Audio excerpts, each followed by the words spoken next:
This Sunday, presenting Challenge 72, Auto Racing's Big Go September at fabulous Sunday Niagara. This is it, the race racers are talking about. Challenge 72, where you're going to see some of the roughest, toughest, wheel-to-wheel competition racing ever staged in Niagara. And without a doubt, just one of the unreal drivers they all got to get by is Buffalo's own incredible Jimmy Otti, the man who went to Indy Summer Nationals just 2 weeks ago and blew the doors off the finest comp cars in the country. Yeah, the word is out, baby. This Sunday, everyone's heading to Niagara and the giant Challenge 72. One sensational day only. No reserve seats. Gates open at 10 a.m. Championships at 3 p.m. sharp. Free overnight camping for fans and drivers towing in for the big meet. And don't forget, once again, as promised, the track will be spray coated before the race time with amazing, revolutionary, world-breaking VHT track lock. This is it, with free 72 Niagara Racers yearbooks to the first 1,000 fans in the pits at Sunday Niagara. This Sunday, the championship of championships, the fabulous Challenge 72. Don't miss it. We'll see you there. What's up, guys? We already did this video once before, but I figured with all the new news coming out about what's happening with the land up there, I'd take you guys up to Niagara Dragstrip one more time, show you guys how to get up there, really give this place like a good look over. Maybe we can find some hidden treasures and really explore this place. Like and subscribe. Let's get into it. I'm hopping on the thruway now, hopping on the 190, gonna cut through Tonawanda, go through Niagara Falls, and we're gonna head up to the Dragstrip. So, okay, guys, I just got off the 190 and I'm heading down Porter Packard Road. You know, everyone's so curious about where Niagara Dragstrip is and how to get there, and due to the new news of like a new Amazon warehouse being put there, I figured, you know what, while all the hot rodders in Buffalo still can, maybe I'll give you guys the tips on how to get up there and check it out. There's not much to see, but I figured this would be a cool little short video just to clue you guys in on what's happening with the fate of the land and what's going to happen to the Dragstrip exactly. Stay tuned, like and subscribe, let's get into it. if you see that, you're going the right direction. Now, after you get off the 190, you're going to want to head down the road about 2 miles through that big intersection, and you're going to come down this dead-end road right here. This will take you into the back entrance of the track. This is how I've always gotten into the track. I've never had any trouble. So I'm across from the intersection. That's the dead-end street you're going to want to go down. We'll be heading down that road, but this road is actually called Hazley, I believe. And you're going to head on down that dead end, and that'll take you to the end of Niagara Dragstrip. So let's go. Now, as you can see, you're going to be going through like a dead-end area here. Now, it does get a little muddy, a little rutted up. So if you have a truck or something four-wheel drive, that's probably your best bet. But it's really not that terrible. I got my pretty wheels on, and I'm going through it, so it's not so bad. But you're going to want to go down this little dirt path, and it'll take you to the end of the drag strip. Now, it's pretty overgrown. There's nothing really here besides the tower. We did do a previous video on this track where we went a little bit more in depth with the history of it. But this place is near and dear to my heart because it holds so much true hot rod history. The pioneers of hot rodding and drag racing, all the crazy stuff they did back in the day, you know, was the 60s and 70s. And for Buffalo, Niagara Falls, that was this track. So this video may be a little boring, a little long-winded, but I know there's a lot of hot rodders that'll appreciate this. You're going to turn down here, and it gets a little rough. No big deal. Got my Silverado, so we'll get right through it. And as you can tell, guys, it's pretty overgrown. Nothing really here. But I will take you on a trip down, check out the tower, and give you guys some fun facts about this place. Now, from this point forward, it's smooth sailing besides a couple little potholes and stuff. So if you made it through that, you're clear. But as you can see, guys, totally overgrown. I mean, it sucks. People always say, like, well, why don't they clean it up and reopen it? And guys, it's just not worth it. Air conditioner. But it's just not worth it. This place is so overgrown and so trashed. You know, this hasn't been a functioning drag strip since like 1974.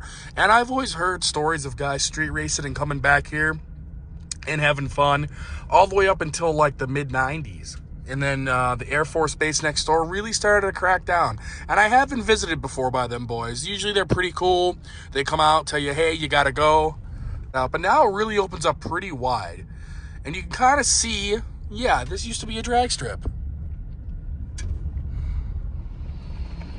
Now, if you keep driving, we're on the drag strip portion of it right now. As you can see, it's a little overgrown on the sides.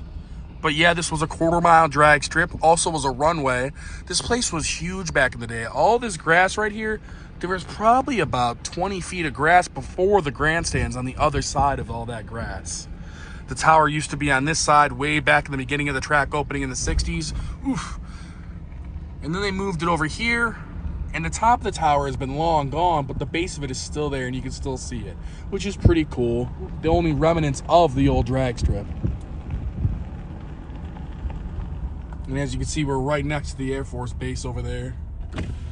Maybe they'll come visit us, maybe not. I've had a lot of luck the last few years, so we'll see. But there is the tower. Here is the starting line. And let's get out and do a little bit of wandering. And maybe this video is like a little boring, a little like, hey man, we've seen this before on your channel, no big deal. But the problem is, they're gonna be building, from what the rumor has it up here, is a gigantic Amazon warehouse, which is good because it'll bring around 1,000 jobs to the area. And let's be honest, this land hasn't been used in over 40 years. So it is sad to see this place get demolished and go, but there's really nothing left. I mean, you can see the fence over here. We'll go inside the tower. Some free souvenirs if you guys want to be part of the tower. But yeah. Well guys, I made it, the tower. I believe the starting line would have been over there. There's your shot all the way down. And that's cool because if you look off in the distance, you can see Niagara Falls. There's the airport base. That's a cool shot of that. I don't know how long I'll stand here, but never made it on top of the tower. I never knew how people got up here. But there's like that little, and I don't advise it, but I use that and that cinder block to get up here. The fun part's gonna be getting down.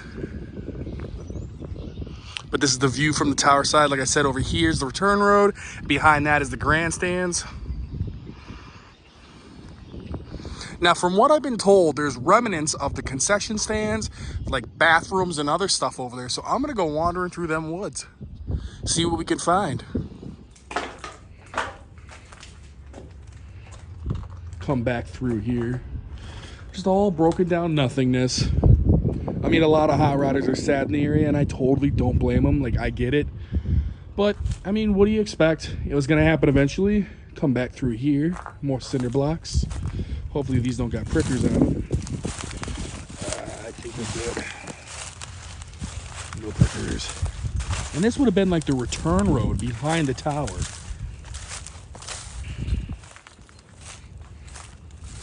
All totally overgrown. Now, I believe the grandstands here, a lot of them got sold to Ransomville Raceway. Comment below if you know if that's true or not. So that's pretty much where those went. Niagara Falls is regulated them out of business. I go into that a little bit more detail in the other video, but basically just putting restrictions on what you can and can't do. Something I just noticed over there is the return road on the other side of this little reservoir or whatever you call it. But over here you can see the fence. Now right on the other side of this, guys, this fence, that's would have been where the grandstands would have been, all the way down the quarter mile. They had a lot of seating at this place. So not exactly Niagara Dragway related, but I found these really old beer bottles over here. Now people have been drinking beer long before Niagara Dragstrip and long after, but these are pretty cool. I'll grab those. So you guys can't tell, but back there is where the return road is. And I'm pretty much standing where I would assume would be the grandstands. And all the way down in the woods are these big pieces of metal all the way down. So that's probably the only remnants left of those bleachers. And there's some way back there too. And if you look at pictures, I'll probably post a couple in the video. This place was gigantic. They had crazy huge bleachers. So it wouldn't blow my mind you couldn't get every little bit of them out of here. Okay, maybe I'm an idiot, but I got curious and I thought I seen some stuff way back in the woods. Now the tower would be like directly over there. What is this building? Dude, wouldn't that be sick if I found like a sign or something? Oh my God.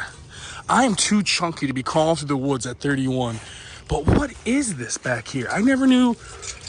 There's like tons of cinder blocks over there, painted the same color as the tower. So I don't know what this was, but I'm gonna keep exploring because I've never seen this before out of all my years coming up here and rummaging around. So after reaching out to a couple people that I know would have the information on this place, this building back here was the concession stand and the bathrooms. There's like a sink buried in the dirt and stuff, but a lot of cinder blocks. I've never crawled back through the woods, but I got nothing going on today and it's not a bad day. I got some junky clothes on, so I figured I'd really explore this place just in case this is the last time. But that's pretty neat. Can't really see it too good, but there's a cooler right there. That looks like that was a cooler of some sorts. That is definitely a kitchen sink. Man, I don't know if this video is going downhill real quick or if you guys find this stuff cool, but I stopped at the concession stand and got a beer. That's cool. Neat little souvenir. Put that with the other ones. Okay, even further back in the woods, I found this building, which this might have been Concessions. This might have been where you came in and paid to get into the track. I do not know, but I'm gonna explore it with you guys. So you don't have to. Let's get in there. Ugh. Oh boy. I probably shouldn't be standing inside this thing, but whatever. It's an old white painted building. I don't know what this could have been. I'll message some of my historians and I'll find out what this is. Okay, I weaseled my way into what has to be the bathrooms. Got the wall separating the two. I finagled my way in through that way. Dude, out of all the years I've come up here and just quick checked this place out, I never actually went and rummaged through the woods. Again, probably not worth it to you guys, but it's cool to see this stuff. All right, guys, I'm gonna wrap it up. I'm done crawling through the woods. Like I said, who knows when the next time I'll be able to do this is. But from what my sources are telling me is that was the main ticket booth. That half building over there was the concession stand. And then back over in there was the tower. Over there, there's the bathrooms. I filmed them. I got a cool little loot of like old glass bottles and stuff. I'll clean them up, roll credits, and I'll show you guys them bottles. I'm out of shape. Got some cool stuff. Like and subscribe, guys. I know this video wasn't action-packed and fun, but I know there's a lot of hot rodders and car guys in the area that love this place. It has a place in their heart, and they want to come explore it. So if you couldn't get up here, maybe this video was something to help you out, see what it looks like before the Amazon warehouse is built. Like and subscribe, and stay tuned for all kinds of different fun car content. Now, as I'm leaving here, if you look, the one lane looks like we could still get down to business on. Now, the other one, not so much. Maybe bust out the pig mats on the lawnmower and we'd be in business. What's up, guys? Just finished up editing the Niagara Dragstrip video, and I think it came out pretty good. But when I got those beer bottles home, I brought a little friend with me, and he popped out of the bottles when I was cleaning them, and it scared the hell out of me. Of course, I got some Snapchats of it, but I'm going to throw those in at the end of the video. It's kind of like a quick laugh. It's like a blooper. But yeah, this is just a video I've been meaning to do one more time at least, just because that track has so much history. It was only open for like maybe 10 years. But all the all-time greats were there, and a lot of history took place. You know, the 60s and 70s were like the pinnacle of hot rodding and muscle cars. So just thought it'd be a cool extra little video to do while the weather's getting a little better in Buffalo. So stay tuned, guys. We got tons more car content coming your way, and we do all kinds of different stuff. So scroll through our old videos, take a look, maybe hit that subscribe button if you guys like us. See you next time. Thanks for watching. Holy fucking shit, dude. I'm cleaning out these fucking bottles that I found at the drag strip. Look at that little fucker. Oh, my God. Okay, update on this little guy. I gave him peanuts for almost drowning him, and I have him in a little box. So, my God, dude, that scared the shit out of me. Okay, I don't know where my little buddy went, but I dumped him out of his box. I gave him some peanuts. He's on his own.